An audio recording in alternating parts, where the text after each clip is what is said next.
महाराष्ट्रातील 75 नागरिक काश्मीरमधून सुखरूप महाराष्ट्रामध्ये परतलेले आहेत। शिवसेनेचे नेते राहुल कनाल यांच्याकडून पर्यटकांचं गुलाब पुष्प देत स्वागत करण्यात आलं।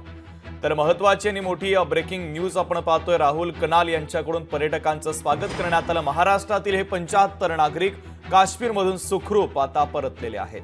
विमानतळावर ते दाखल होताच शिवसेनेचे नेते राहुल कनाल हे त्यांच्या भेटीला पोहोचले। त्यांनी पर्यटकांचं गुलाब पुष्प देत स्वागत केलेलं आहे। गॉड इज ग्रेट म्हणत आणि सर्व प्रवाशांना गुलाबाचं फूल देत शिवसेनेचे नेते राहुल कनाल यांच्याकडून काश्मीरहून परतलेल्या नागरिकांचं स्वागत करण्यात आलंय।